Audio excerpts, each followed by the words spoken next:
तव कथामृतं तप्तजीवनं कविविरहितं कल्मषापहम्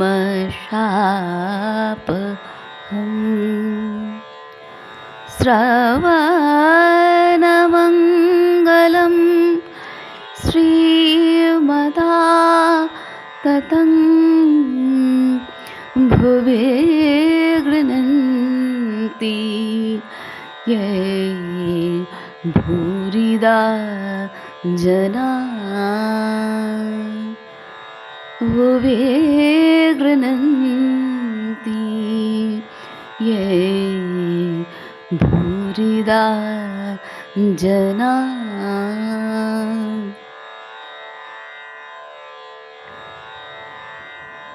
আজ আমরা পাঠ করব শ্রী শ্রী রামকৃষ্ণ কথামৃতের এক অত্যন্ত হৃদয়স্পর্শী পর্ব। শ্রী রামকৃষ্ণ শ্যামপুকুরে প্রাণকৃষ্ণের বাটিতে। দিনটি ছিল 1882 সালের 2রা এপ্রিল, রবিবার। ভক্তদের ভিড়ে মুখরিত শ্যামপুকুরের এক বৈঠকখানা ঘর।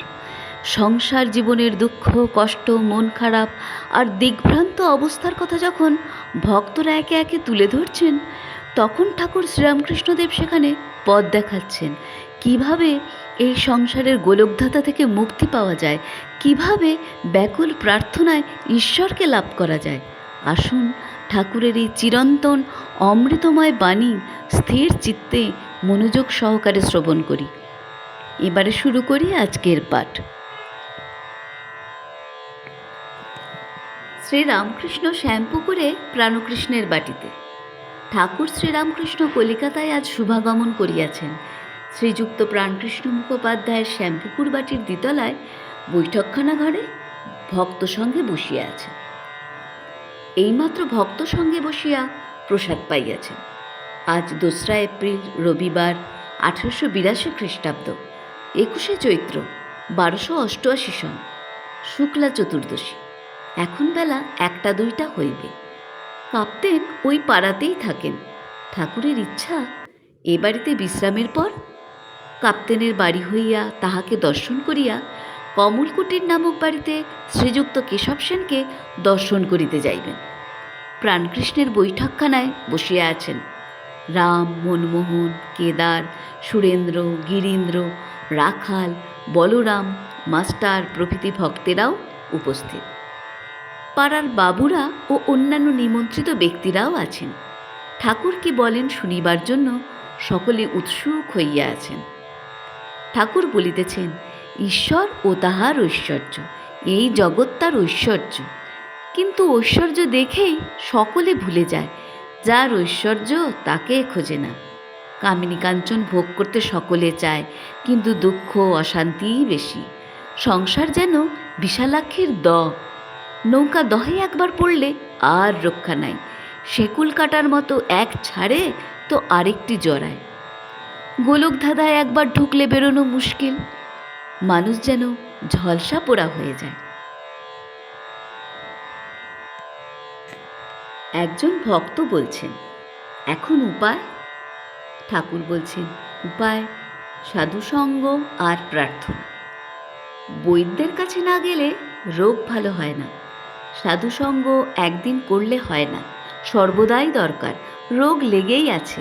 আবার বৈদ্যের কাছে না থাকলে নারীজ্ঞান হয় না, সঙ্গে সঙ্গে ঘুরতে হয়। তবে কোনটি কফের নারী, কোনটি পিত্তের নারী বোঝা যায়। ভক্ত বলছেন, সাধুসঙ্গে কী উপকার হয়? ঠাকুর বলছেন, ঈশ্বরে অনুরাগ হয়, তার উপর ভালোবাসা হয়। ব্যাকুলতা না এলে কিছুই হয় না। সাধুসঙ্গ করতে করতে ঈশ্বরের জন্য প্রাণ ব্যাকুল হয়। যেমন বাড়িতে কারুর অসুখ হলে সর্বদাই মন ব্যাকুল হয়ে থাকে, কিসে রোগী ভালো হয়। আবার কারুর যদি কর্ম যায়, সে ব্যক্তি যেমন অফিসে অফিসে ঘুরে বেড়ায়, ব্যাকুল হতে হয় সেইরূপ। যদি কোনো অফিসে বলে কর্ম খালি নেই, আবার তার পরদিন এসে জিজ্ঞাসা করে, আজ কি কোনো কর্ম খালি হয়েছে? আর একটি উপায় আছে, ব্যাকুল হয়ে প্রার্থনা। তিনি যে আপনার লোক, তাকে বলতে হয়, তুমি কেমন, দেখা দাও, দেখা দিতেই হবে। তুমি আমাকে সৃষ্টি করেছো কেন? শিখরা বলেছিল, ঈশ্বর দয়াময়।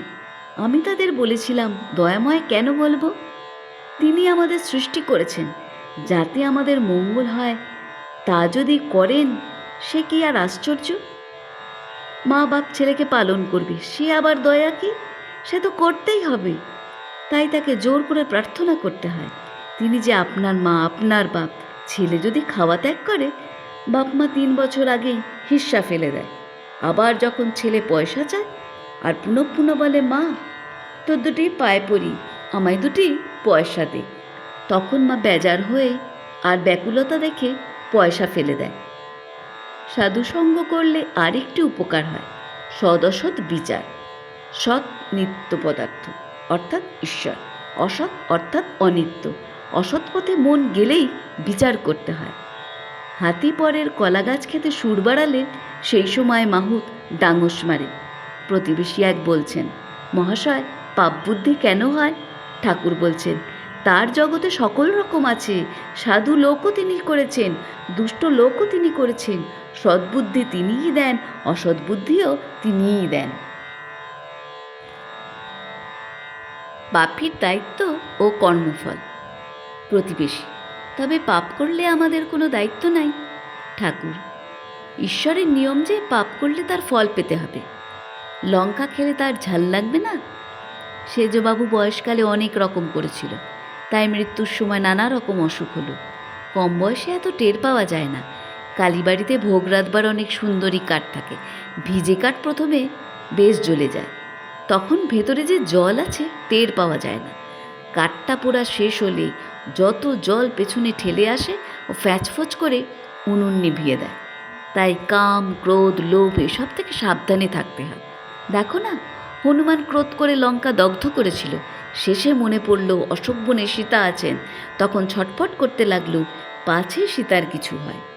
প্রতিবেশী, তবে ঈশ্বর দুষ্ট লোক করলেন কেন?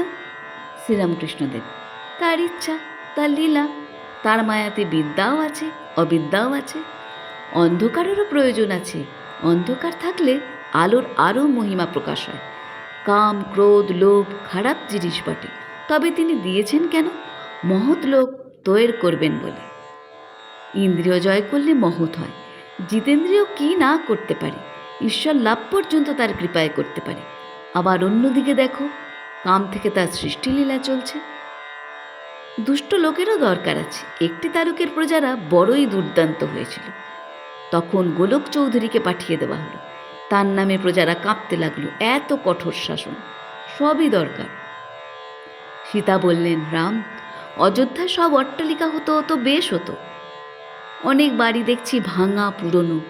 রাম বললেন, সীতা, সব বাড়ি সুন্দর থাকলে মিস্ত্রিরা কি করবে? সকলের হাস্য। ঈশ্বর সব রকম করেছেন, ভালো গাছ, বিষ গাছ, আবার আগাছাও করেছেন। জানোয়ারদের ভিতর ভালো মন্দ সব আছে, বাঘ, সিংহ, সাপ সব আছে। সংসারেও ঈশ্বর লাভ হয়, সকলেরই মুক্তি হবে। প্রতিবেশী, মহাশয়, সংসারে থেকে কি ভগবানকে পাওয়া যায়? শ্রীরামকৃষ্ণদেব, অবশ্য পাওয়া যায়, তবে যা বললুম, সাধুসঙ্গ আর সর্বদা প্রার্থনা করতে হয়, তার কাছে কাঁদতে হয়। মনের ময়লাগুলো ধুয়ে গেলে তার দর্শন হয়। মনটি যেন মাটি মাখানো লোহার সূঁচ। ঈশ্বর চুম্বক পাথর, মাটি না গেলে চুম্বক পাথরের সাথে যোগ হয় না। কাঁদতে কাঁদতে ছুঁচের মাটি ধুয়ে যায়। ছুঁচের মাটি অর্থাৎ কাম, ক্রোধ, লোভ, পাপ বুদ্ধি, বিষয় বুদ্ধি। মাটি ধুয়ে গেলেই ছুঁচকে চুম্বক পাথরে টেনে লবে, অর্থাৎ ঈশ্বর দর্শন হবে। চিত্তশুদ্ধি হলে তবে তাকে লাভ হয়। জ্বর হয়েছে, দেহেতে রস অনেক রয়েছে, তাতে কুইনাইনে কি কাজ হবে? সংসারে হবে না কেন এই সাধুসঙ্গ, কেঁদে কেঁদে প্রার্থনা, মাঝে মাঝে নির্জনে বাস। একটু বেড়া না দিলে ফুটপাতের চারা গাছ ছাগল গরুতে খেয়ে ফেলে। প্রতিবেশী বলছে, যারা সংসারে আছে তাহলে তাদেরও হবে? শ্রীরামকৃষ্ণদেব বলছেন, সকলেরই মুক্তি হবে, তবে গুরুর উপদেশ অনুসারে চলতে হয়। বাঁকা পথে গেলে ফিরে আসতে কষ্ট হবে, মুক্তি অনেক দেরিতে হয়, হয়তো এ জন্মেও হলো না, আবার হয়তো অনেক জন্মের পর হলো। জনকাদি সংসারেও কর্ম করেছিলেন, ঈশ্বরকে মাথায় রেখে কাজ করতেন। নৃত্যকে যেমন মাথায় বাসন করে নাচে, আর পশ্চিমের মেয়েদের দেখো নাই, মাথায় জলের ঘড়া, হাসতে হাসতে কথা কইতে কইতে যাচ্ছে। প্রতিবেশী বলছেন।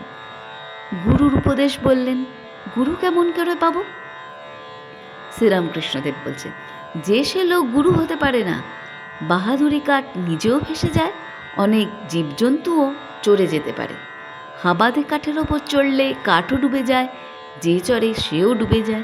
তাই ঈশ্বর যুগে যুগে লোকশিক্ষার জন্য নিজে গুরুরূপে অবতীর্ণ হন। সচ্চিদানন্দই গুরু। জ্ঞান কাকে বলে, আর আমি কে? ঈশ্বরই কর্তা আর সব অকর্তা, এর নাম জ্ঞান। আমি অকর্তা, তার হাতের যন্ত্র। আমি তাই বলি, মা তুমি যন্ত্রী, আমি যন্ত্র। তুমি ঘরণী, আমি ঘর।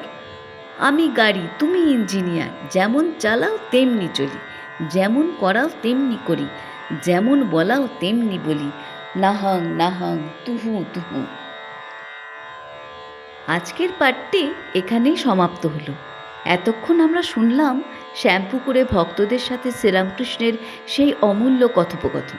ঠাকুর সুন্দর উপমা দিয়ে আমাদের বোঝালেন, সংসারে কাদা যতই থাকুক না কেন, ব্যাকুল প্রার্থনা ও সাধুসঙ্গের জলে মন পরিষ্কার করলে ঈশ্বররূপ চুম্বক আমাদের অবশ্যই টেনে নেবেন। পরবর্তী অংশ শোনবার জন্য চ্যানেলটি সাবস্ক্রাইব করে সঙ্গে থাকুন। পাঠটি ভালো লাগলে লাইক করুন, আর ভিডিওটি প্রিয়জনদের সঙ্গে শেয়ার করুন। ঠাকুরের কৃপায় সকলের মঙ্গল হোক, এই প্রার্থনা করি। ওম শান্তি শান্তি শান্তি। হরি ওম তৎসৎ।